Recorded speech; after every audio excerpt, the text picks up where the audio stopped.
Эмне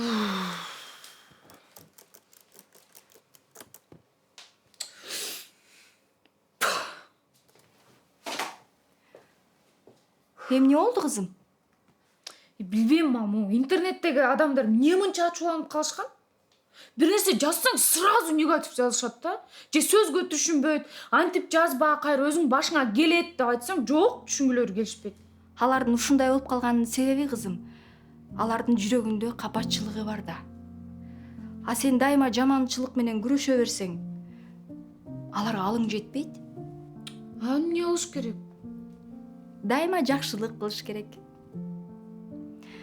Себеби кызым, жамандыкты дайыма жакшылык жеңет.